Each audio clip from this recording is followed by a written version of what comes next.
ساتھ ہیں پپو صاحب، ان سے کچھ سوالات کریں گے کہ رشیا اور یوکرین کے وار کے دنیا پہ کیا اثرات مرتب ہوئے ہیں۔ جی لیکن رشیا اور یوکرین کی وار کے اثرات جو ہے اس میں کوئی ڈکی چھپی بات نہیں ہے کہ یورپ کے اوپر اور امریکہ کے اوپر اس کا بہت گہرا اثر پڑا اور بہت ڈیپلی اس کے اثرات موجود ہیں۔ اور اس کا رشیا اور یوکرین کی وار کا جو سب سے بڑا ایک افیکشن ہے وہ یہ ہے کہ یوکرین جو ہے یہ دنیا کے ان ملکوں میں اس کا شمار ہوتا ہے جو دنیا کو خوراک کی پیداوار میں اس کا بہت بڑا خود کا شمار ہے۔ اور ویسے دوسرا مدنیاتی طور کے اوپر رشیا بھی کسی سے کم نہیں ہے۔ اس کا اثر جو ہے باقی دنیا پہ یہ پڑا کہ باقی دنیا جو ہے آگے اگر یہ وار اسی طرح چلتی رہی آنے والے وقتوں میں قلت کا خوراک کی قلت کا سب سے بڑا ایک جو پوائنٹ ہے، خوراک کی قلت جو ہے وہ ایک اول رہے گی، نمایاں ہو کر کے آئے گی اگر یہ وار یہاں پر رکی نہ تو۔ جیسا کہ مسلم ممالک بھی جنگ کی زد میں تھے، جیسے افغانستان ہو گیا، عراق، لیبیا اور یمن، برما، لیکن اس وجہ سے تو کوئی بھی اثر نہیں پڑا تھا دنیا میں کوئی بھی،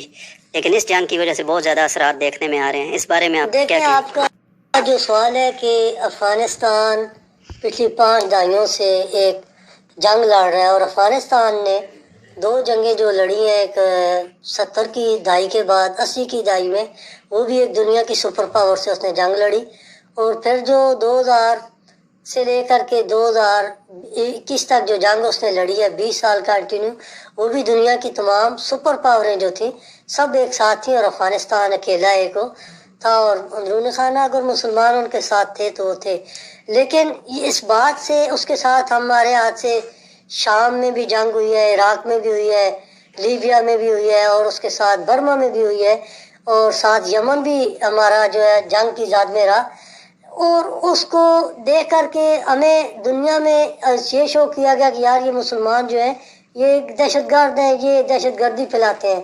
لیکن یہ ایک جنگ آئی ہے یورپ کے اندر اور جس نے پوری دنیا کو اپنے لیا، اور مسلمانوں کے کئی ممالک جو تھے جنگ کی زد میں رہے، انہوں نے کسی دوسرے ملک کو افیکٹ نہیں کیا، خود تکلیف برداشت کی، خود کا ملک تباہ کر دیا، لیکن انہوں نے کسی دوسرے ملک کو نقصان نہیں پہنچایا۔ تو یہ ایک بہت بڑی ایک مثال دور حاضر کی موجود ہے۔ مسلمان کیسا بھی ہو، مسلمان کا اسلام اور مسلمان کا جو دین ہے، جو اس کی زندگی کا مقصد ہے، خواہ افغانستان کا ہو، شام کا ہو، عراق کا ہو، لیبیا کا ہو یا اس کا یمن کا، اس نے کسی دوسرے کو نقصان نہیں پہنچایا، اور اس نے کوشش کی ہے خود کے اوپر نقصان برداشت کر لیا، لیکن باقی دنیا کو اس نے کوئی نقصان میں نہیں لانے کی کوشش کی۔ یہاں پر یوکرین کی تھوڑی سی وار آ گئی اور انہوں نے اتنا ببیلا مچا دیا جس کے اوپر دنیا میں یورپ کے اندر گیس کی قلت آ گئی۔ اب وہ کہہ رہے ہیں کہ آگے چل کر کے ہو سکتا ہے بجلی بھی بند ہو جائے، اور ساتھ ساتھ جو ہے خوراک کی جو قلت ہے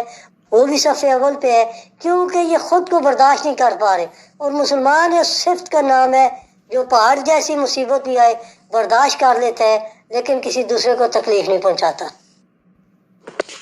بہت شکریہ پپو صاحب، بس اللہ پاک ہم سب کو جنگ سے محفوظ رکھے، آمین۔